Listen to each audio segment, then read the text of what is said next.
আল্লাহর নামে শুরু করছি, যিনি পরম দয়ালু ও পরম করুণাময়। আমরা জানি জিন হল ধোঁয়াহীন আগুন থেকে সৃষ্ট এক বিশেষ সত্তা, যারা রূপ পরিবর্তন করে আমাদের জগতে প্রভাব ফেলতে পারে। কিন্তু এখন বিষয়টা আরও রহস্যময় হয়ে উঠছে, কারণ এখানে আমরা এক জিনের নিজের মুখ থেকে তাদের জগৎ সম্পর্কে শুনব। মিশরের সাংবাদিক মুহাম্মদ ঈসা দাউদ একজন মুসলিম জিনের সাক্ষাৎকার নিয়েছিলেন। পরে তিনি সেই অভিজ্ঞতা তার বই হিসার সাফিতে লিখেছিলেন। এই বইটি পরবর্তীতে ইন্দোনেশীয় ও মালয় ভাষায় ডায়ালগ দ্যাঙ্গান জিন মুসলিম নামে অনূদিত হয়। তবে মনে রাখা জরুরি যে জিনের বলা তথ্যগুলো সবই সম্পূর্ণ সত্য বলে ধরে নেওয়া যাবে না। কিছু বিষয় কুরআন ও হাদিসের সাথে মিলে যায়, আবার কিছু অদৃশ্য জগতের ব্যাপার হওয়ায় মানুষের পক্ষে পুরোপুরি যাচাই করা অসম্ভব। ঈসা দাউদ জিজ্ঞাসা করলেন, তুমি কে? জিন উত্তর দিল, আমার নাম ইবনে কেনজুর। আমি আসলে ভারতের বম্বে শহরের বাসিন্দা। ঈসা আবার জিজ্ঞাসা করলেন, তোমার বয়স কত? জিন প্রথমে কিছুটা দ্বিধায় পড়ল, তারপর বলল, তুমি শপথ করো যে আমাকে কোনো ক্ষতি করবে না। ঈসা বললেন, আমি আল্লাহর নামে শপথ করছি, আমি তোমাকে ক্ষতি করব না। তারপর জিন বলল, মানব বছরের হিসেবে আমার বয়স কিশোরদের মতো, প্রায় 15-17 বছর। ঈসা স্পষ্ট করে জিজ্ঞাসা করলেন, আমি আসল বয়স জানতে চাই, জিনদের হিসেবে তোমার বয়স কত? জিন বলল, আমার বয়স 180 বছর। জিনদের জগতে এটা এখনও তরুণ বয়স হিসেবে ধরা হয়। ঈসা জিজ্ঞাসা করলেন, তোমার বাবা বেঁচে আছেন? জিন উত্তর দিল, না, তিনি মারা গেছেন। তার ডান হাতের লোকের সঙ্গে ক্ষমতার দ্বন্দ্বে তিনি নিহত হন। আমার বাবার নাম ছিল হুদ, তার বয়স হয়েছিল 950 বছর।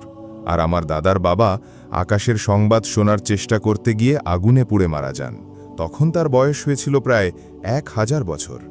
জিন আরও বলল, আমরা দীর্ঘায়ু হয়ে থাকি, অনেকে শত শত বছর বাঁচে, আবার কেউ কেউ হাজার হাজার বছর পর্যন্ত বাঁচে। আমাদের মধ্যে কেউ 3000, কেউ 4000, 5000, এমনকি 7000 বছর বয়স পর্যন্ত পৌঁছায়। তবে এরা সংখ্যায় খুব কম। আর শয়তানদের মধ্যে কেউ কেউ আদি যুগ থেকে আজ পর্যন্ত জীবিত আছে। জিন বলল যে তার দাদার বাবা আকাশ থেকে চুরি করে সংবাদ শোনার চেষ্টা করতে গিয়ে আগুনে পুড়ে মারা যান।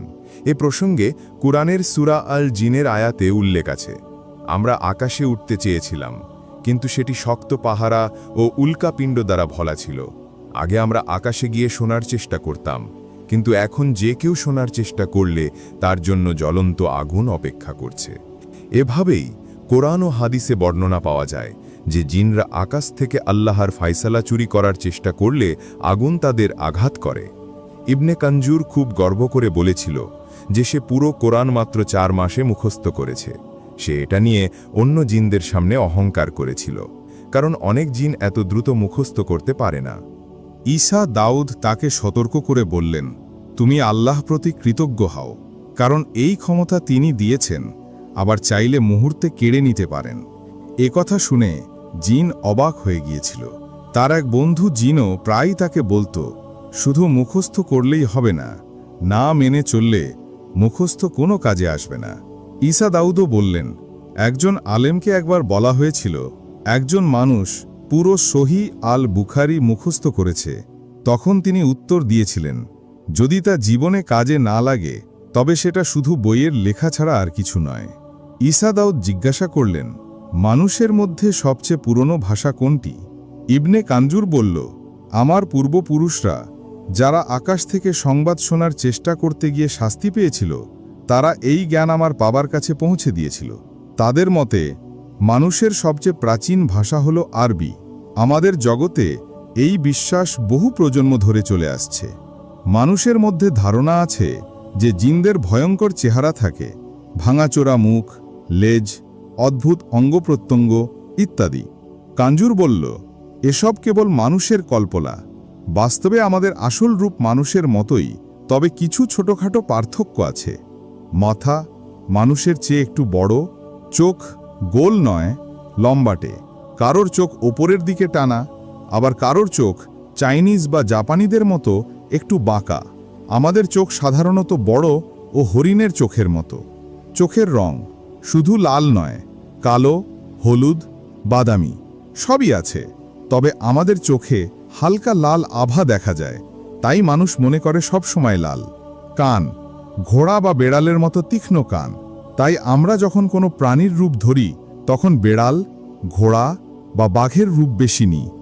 নাক মানুষের মতো মাঝখানে থাকে, তবে বেশি ধারালো নয়, সাধারণত চাপা বা গোল, যেমন ফিলিপিনের মানুষের নাক। মুসলিম জিনরা নাবিজি সাল্লাল্লাহু আলাইহি ওয়াসাল্লামকে অনুসরণ করে দাড়ি রাখে। যাদের দাড়ি নেই তাদেরকে বলা হয় পট ফেস। পুরুষ জিনদের চুল মোটা হয়, অনেকেই টাক হয়। নারী জিনদের চুল অনেক লম্বা ও ঘন হয়, সৌন্দর্যের প্রতীক হিসেবে। কারো কারো চুল মাটিতে লেগে যায়। ঈসা দাউদ জিজ্ঞেস করলেন, তোমাদের হাত পা কেমন? ইবনে কাঞ্জুর বলল, আমাদের হাত মানুষের মতো, তবে হাত ও বাহু মানুষের তুলনায় অনেক লম্বা, আঙুলগুলোও লম্বা, আর নখ মানুষের মতো নয়। আমাদের পায়ের গোড়ালি ও আঙুলের গঠনও আলাদা।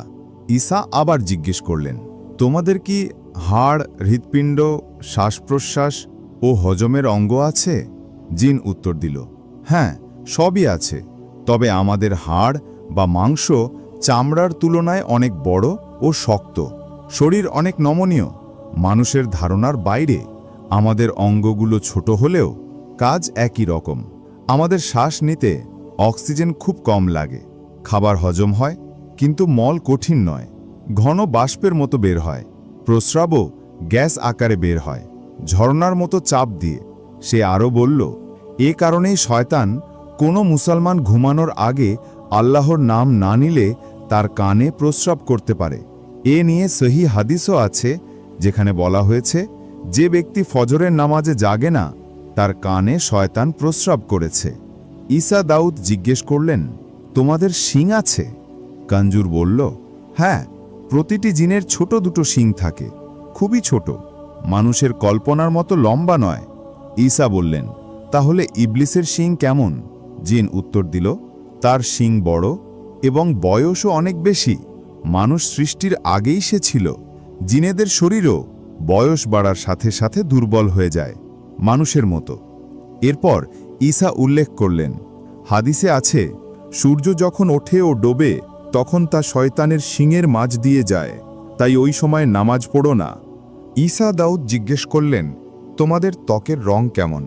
কাঞ্জুর বলল, আমাদের ত্বকের রঙও বিভিন্ন রকম, মানুষের মতো, তবে বেশিরভাগ জিনের ত্বক মানুষের তুলনায় কালো ও ঘন। অনেকে একেবারে পিচ কালো, মোষের চামড়ার মতো মোটা, তবে সাদা আর লাল ত্বকের জিনও আছে। ঈসা আবার বললেন, তাহলে আমরা তোমাদের দেখতে পাই না কেন? কাঞ্জুর বলল, কারণ আমাদের আসল সৃষ্টি আগুন বা গ্যাস জাতীয়, তাই সাধারণত দেখা যায় না। তবে কিছু অবস্থায় আমরা দৃশ্যমান হই, জাদুবিদ্যার প্রভাবে। কেউ যদি